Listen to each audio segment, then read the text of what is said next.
The trade deadline comes and goes, and the Red Wings make one deal that just about everybody is giving an A.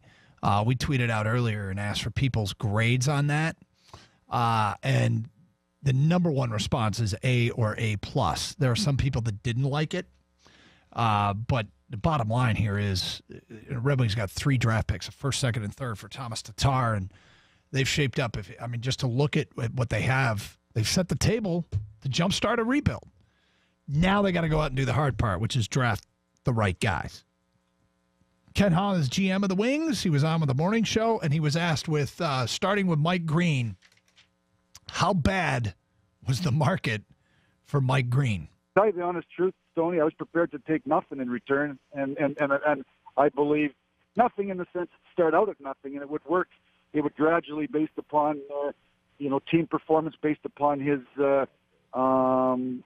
health, games played. I was open to negotiating all that, so that the compensation risk was on the Detroit Red Wings. Certainly, they had to assume we were prepared to retain 50% of the salary, but ultimately, nobody, when you're trying to compete for a Stanley Cup and there's other players on the marketplace that are healthy, nobody really wanted to acquire a player that at this stage of the game was injured. Okay, let's talk about what he just said there. Prepared to start at nothing and basically shift the compensation based on games played. He was literally going to say, you take Mike Green, and if he doesn't play for you, you owe us nothing. If he plays, let's say, 10 games, you owe us a 7th-round pick. If he plays 20 games, you owe us a 6th round. Like, he was willing to work his way up from nothing. Now, we could choose not to believe him. You got a skeptical look on your face. I do have a skeptical look on my face. Why? Because I find that really hard to believe, that a team wouldn't take him at no risk.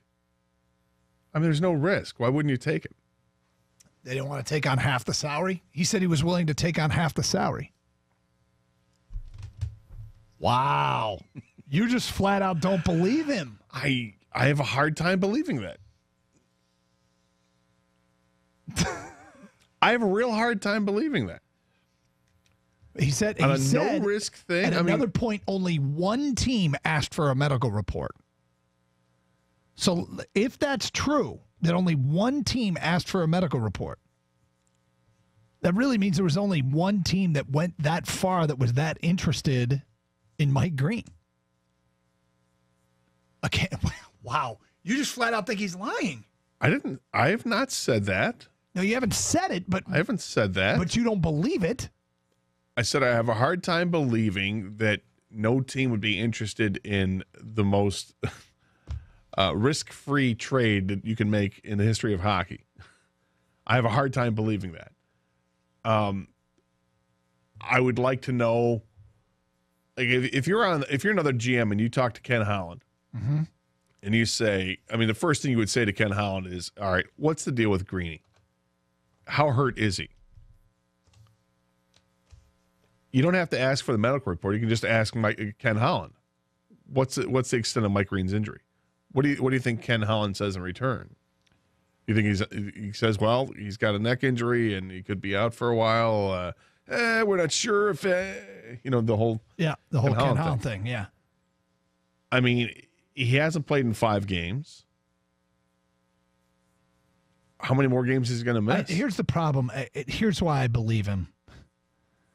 Because that could come back to haunt him with Mike Green, with other free agents, with if any other team says, actually, we would have taken him. He never made us that offer. I don't know. It strikes me as far too much risk and very little reward for him to lie about it.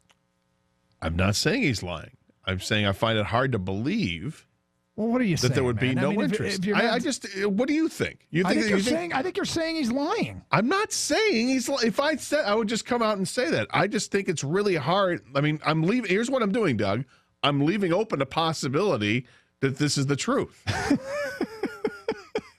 That really sounds to me like you think he's lying. I didn't say that. What do you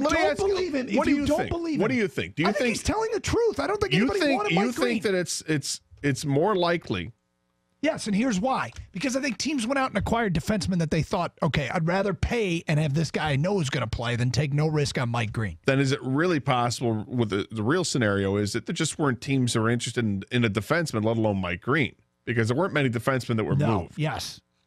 Yeah, I think anybody that really wanted a defenseman got a defenseman. Like the market wasn't there. But the market wasn't there because this guy hasn't played in 5 games. Well, the market, it wasn't much Wasn't of there for him. there wasn't much of a market for defensemen, right? Correct. And if there wasn't much of a market for defensemen, the teams that wanted a defenseman went out and got one, then, yeah, I don't think there was any market for Mike Green. I think he's telling 100% the truth. And I think you sound like you think he's lying.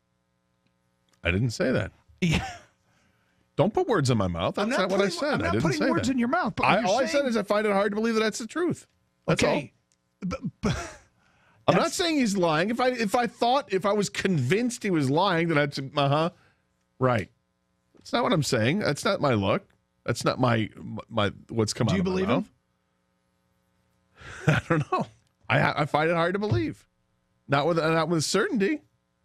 I find it really hard to believe. Right up to the line to say he's lying. Well, because I don't want to say it. Because I don't want to say that. You're hovering your foot over that line. I'm not going to say it. You clearly don't believe him.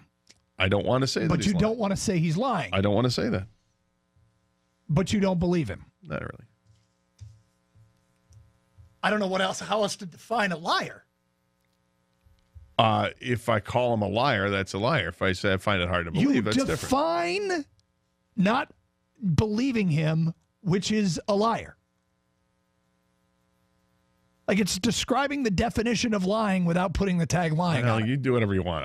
I'm not saying that he's lying. I'm just saying I find it hard to believe that was the scenario. Here's the soundbite that we are debating. To tell you the honest truth, Tony, I was prepared to take nothing in return, and I believe nothing in the sense to start out at nothing, and it would work.